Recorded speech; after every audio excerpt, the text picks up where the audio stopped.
পর্যটকরা আসে, আমাকে অনেকে খোঁজে, যেহেতু অনেকে দেখে। নমস্কার, আমরা এখন সুন্দরবনে এসে অ্যাকচুয়ালি আমরা এসেছিলাম লোকনাথ বাবার মন্দির দর্শন করতে। আর সেখানে এসে আমরা সেই সুন্দরবনে আমরা সেই মানুষের দেখা পেয়েছি যিনি আমরা জানি বা ওনার কাছ থেকে শুনবো অ্যাকচুয়ালি ওনারা যে সাধারণত যে মধু সংগ্রহ অথবা কাঁকড়া সংগ্রহ গিয়ে যে আমরা সচরাচর শহর অঞ্চলে শুনে থাকি যে বাঘের বা অথবা কুমিরের আক্রমণে তারা শিকার হয়েছিলেন, ঠিক সেরকমই আমরা একজনকে এখানে পেয়েছি। আমরা চেষ্টা করব ওনার সাথে কথা বলার জন্য।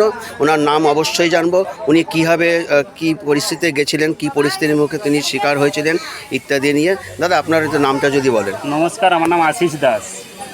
আমি যেখানে কথা বলছি এটা হচ্ছে বালি আইল্যান্ড দ্বীপ, লোকনাথ বাবার স্পট। ওকে। আমি সুন্দরবনে জীবিকা ছিল আমার মাছ ধরা।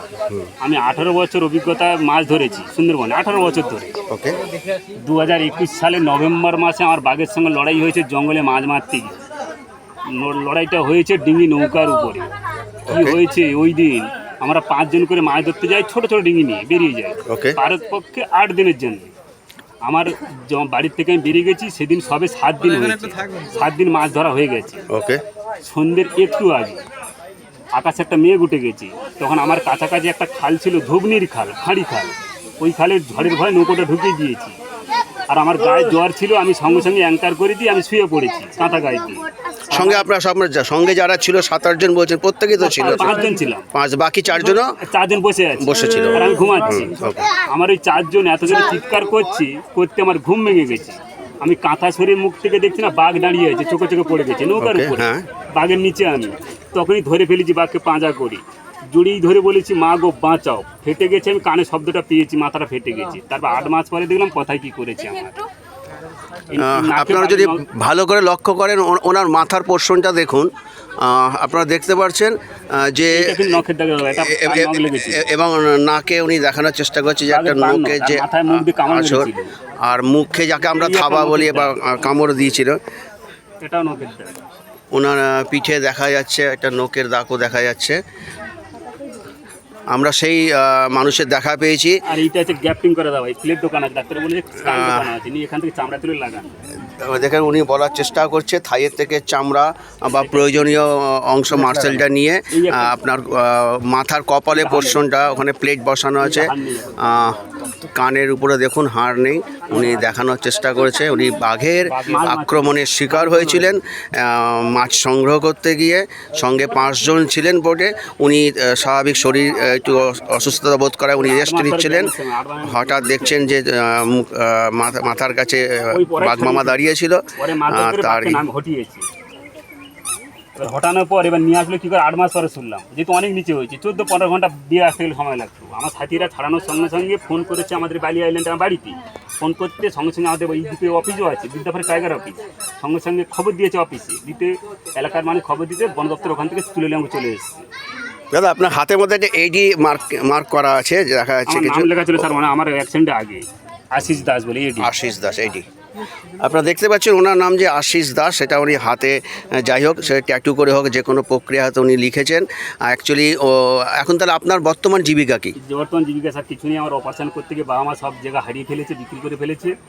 এখন জীবিকা বলতে পর্যটকরা আসে, অনেকে শোনার জন্য মিডিয়া হয়েছে, তার জন্য বলে আশিসকে আমরা সামনে দেখতে চাই, যেমনটুকু দেয়। দেখুন অ্যাকচুয়ালি আমরা যে জানি, আমরা শহর অঞ্চলে বা বিভিন্ন মিডিয়ার মারফত বা নিউজের মারফত জানতে পারি যে সুন্দরবনে বিভিন্ন যারা এখানকার লোকাল বাসিন্দা আছে তারা মাছ ধরতে অথবা যদি কাঁকড়া অথবা মধু সংগ্রহে গিয়ে যে বিভিন্ন সময় বাঘ, কুমির এবং অন্যান্য সাপের বা জঙ্গলি জানোয়ারের আক্রমণের শিকার হন। আমরা সেরকমই একজন আশিস দাসের সাথে কথা বললাম। উনি নিজের মুখে জানালেন এবং দেখালেন যে কীভাবে কোন পরিস্থিতিতে উনি বাঘের আক্রমণে পড়েছিলেন। আমরা যারা ট্যুরিস্ট আছি আমরা তারা প্রত্যেকে চেষ্টা করছি যে, এবং সঙ্গে যারা উৎসাহী আমাদের ট্যুরিস্ট রয়েছে প্রত্যেকে কথা বললেন। অ্যাকচুয়ালি এখানে সুন্দরবনে প্রত্যন্ত অঞ্চলের যে গ্রামীণ জীবন যে আমরা শহরে থেকে সাধারণত যাতে আমরা অনুভব করতে পারি না যে কত করুণ অবস্থায় তারা এখানে জীবিকা নির্বাহ করছে, যে আপনারা সহজেই অনুধাবন করার চেষ্টা করবেন। কিন্তু দেখুন এই যে যারা এখানে রয়েছে তারা বিভিন্ন রকম গ্রামীণ যে পসরা সেরকম আমরা রাস্তায় আসা যাওয়ার পথে দেখছি, যেমন ধরুন গাছে থেকে যারা ফল মূল এবং লোকাল উৎপাদিত সবজি, এছাড়াও বিভিন্ন গাছের ফল মূল ডাব এগুলো পসরা নিয়ে বসে রয়েছেন। হ্যাঁ, আমরা চেষ্টা করছি সেগুলো দেখানোর, আগের ভিডিওতে আমরা দেখানোর চেষ্টা করেছি। আর এই সেই লোকনাথ বাবার মন্দিরে যাওয়ার পথে যেটি থেকে যে সরু সংকীর্ণ যে কাঁচা রাস্তা, যাতে ইট বিছানো, সেই রাস্তার উপরে তারা পসরা সাজিয়ে বসেছেন বিক্রির উদ্দেশ্যে। দুটো বেঁচে থাকার তাগিদে জীবিকা নির্বাহের জন্য তারা যে গ্রামীণ পরিবেশের সাথে মানানসই উৎপাদিত ফসল সবজি এবং বিভিন্ন চালানো কিছু জিনিসপত্র নিয়ে তারা জীবিকা নির্বাহ করছেন। জীবন যন্ত্রণার সাথে যে আমাদের যে প্রকৃতির সাথে সাথে তাল মিলিয়ে কী হবে, বিভিন্ন পরিবেশের মধ্যে থেকে মানুষকে বেঁচে থাকতে হয়, তারই একটা নিদর্শন আমরা দেখতে পেলাম আশিস দাস মহাশয়কে।